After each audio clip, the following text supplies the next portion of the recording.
Ladies and gentlemen, ndadzoka zvekare nema-updates manyama andinogara ndakakubatira. Nhasi ndiri kungowa nenyaya panapa. Iyi nyaya iyi kubvira kudhara tichingoinzwa ichingotenderera ichingobuda yakadaro, but yanga iri non-starter, yanga isiri kutangika. So nhasi neanda radio ndoyazongoita magatsi ikati bum, rekedza itombobuda nepo. Vari kudedzera kuti unconfirmed reports are circulating that Blessed Geza, the prominent war veteran and ZANU-PF Central Committee member, is currently hiding at the Josiah Magamba Tongogara Barracks, formerly known as KG6 in the capital. Wakuenda wadarika kuseri kwestate house, wakubuda wakadaiso uchienda kunana unonga kunana Heathcliff dombo shawa somewhere there, washandisa road yekuseri unotopaona pakatonzi Joshua Magamba chinchi ndoyanzi KG6 kuna vanhu vati kure vanyanzoziva nezvebhesi iroro. Saka ndokuri kunzi kunogona kunge kune mukomana einainowo zvangu kuti kwaari chako chaiko akutangiki, but the reason pari kunzi ndokwaanenge arika, in short vari kungoedza kutaura kuti ari mumaoko vanhu akachengetedzwa nevakomana ivavo, akutangike akupindike zvekumhanya. Ndotype yemacomrades aya kuti vanhu vakanyazorwa hondo chaizvo. Saka tumwe tumasiya tumachinji tiri kunzi tiri kuzomutsvaga toita is the waste of time, because the type of training yavanenge vakapuwa yakatosiyana. And I think makaona mutsvangwa achiconfirm ega achiti that man tatinaye kuhondo and takazopesana zvedu iye akunorova imwe training yaitonoitawo ini ndichinoitawo zvandaitoita, meaning iye akatombobuda futi achiconfirm, if you still remember, achitaura kuti zvoni ini nemuzimbabwe onzi watumwa unondiuraya iwewe unongorana, hakuna munhu anotikwanisa because training yandakatraina ikanyanyisa.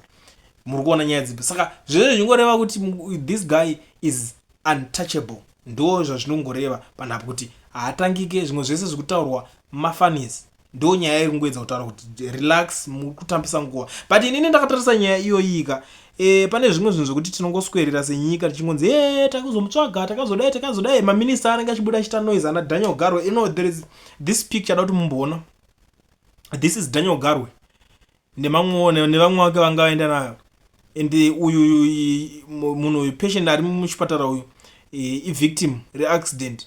Iro roko iro ramuri kuona rirapo iri card box rakasungiswa munhu kutoiswa chicard box mumaoko, roko rinenge radambuka roiswa chicard box. Imagine that. Saka Geza parozobuda chiti zvanyanya mani mukudedza 2030 kuti aseko ngatigare tapedza 2030 business tisiyane nazvo zvese zvisaitwe zvekupenga izvi. Ndo pamuri kutangira kuita maproblems ipapo. I don't know kuti saka munoda kunzi zvinoda kunzi munhu atsvagwere izvozvo, but because pamwe pacho kunenge kuri kutoudzana chokwadi nemacomrades. I think nyaya idzodzi dzanguri dzataurwa kubva kudhara nevanhu vakawanda kuti ayo haikona kuita zvinhu zvakadaro. But anyway, I don't know kuti mimi munoitorawo sei nyaya iyoyi. Inini ndangoti ndingopfuura nepanapa ndichingokuonesaiwo zvangu zvimwe zvezvinhu zvinenge zvichiitika. Handingazokwanisa kukuudzirai mese, vanhu vakuru muri kuziva zvamunenge muchida. Ndangoti ndingodarikawo nepanapa munoziva kuti ndingoriwo munhu wenyaya chete, handina zvakawanda zvangu. Sarai zvenyu makateerera audio iri pano muzondudzawo zvamuri kufunga. Maswera akuru NTV kuri sei kwakadii? Tisvitsirewo chichemo chatinoda kuedza kutsanangura kumapurisa, maCIO, CID. Hatitaure ami nekuti ami akatichengetera munhu watinoda, arikuda kutisunungura. Tinovatenda zvikuru nekuti vakatichengetera munhu yeye ngaaramba vakamuchengeta, vasamusiye banga vamuchengete.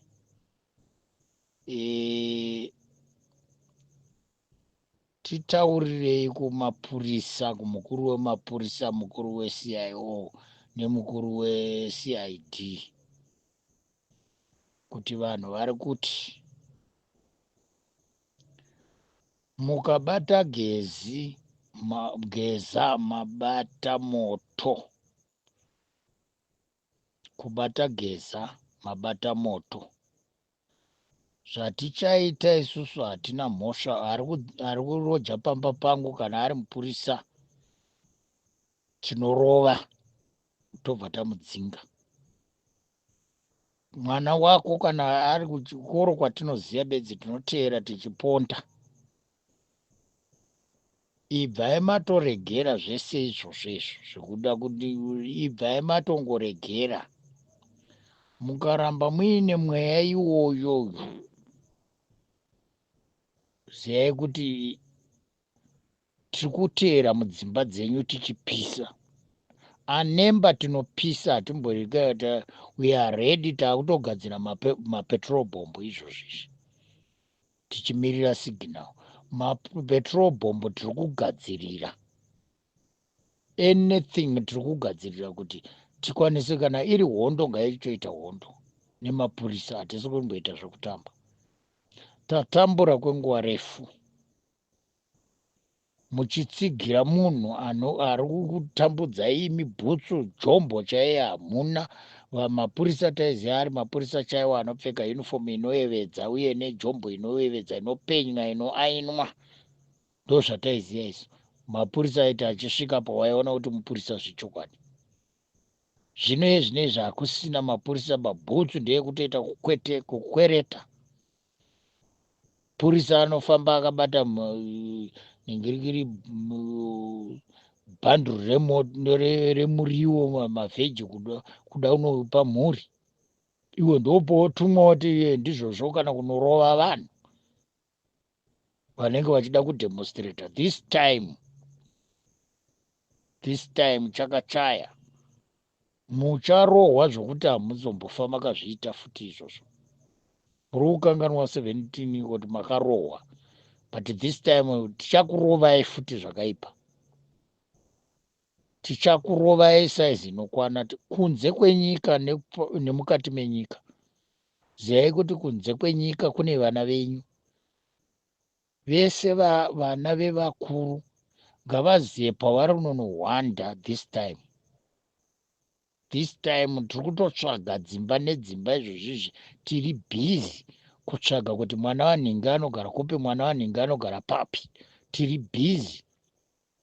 Ndo zvatiri kuita. Tikangonzwa chete kuti mauraya munhu, ani nani wamauraya ari mwana weZimbabwe, hazvina basa kuti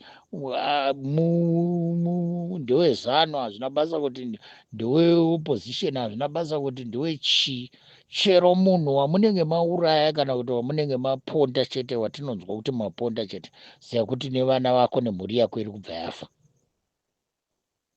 Iwewe wacho hatikuurayi, but tinokupa punishment yakaoma.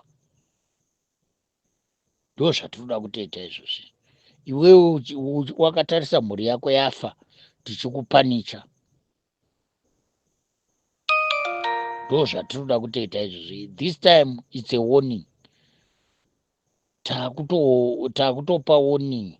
Nekuti tatambudzika kwenguva refu. Imimi mapurisa nema-CID nema-CIO ndimi muri kutsigira. Saka tinoda kumbokupai warning yekuti muzive kuti aiwa, hatisi kukupai warning, but tinoda kutozviita. We organize already. Takatoorganiza kare. Takatopedza nezvazvo. Takapedza nezvazvo. Tiri kutoteera mudzimba nedzimba. Vanhu vari paground kutsvaga kuziva kuti mwana wako ari papi, mukadzi wako ari papi, amai vako ari papi. Ucharwadziwa ndiwe. Ucharwadziwa ndiwe. Zvese zvamaiita zvezve zvakatopera kudhara. Dzikamai. Kana musina kudzikama manje ndopa muchaona kuti hazvina kumira mushe. Tatopedza nemi. Ndisvitsirei audio.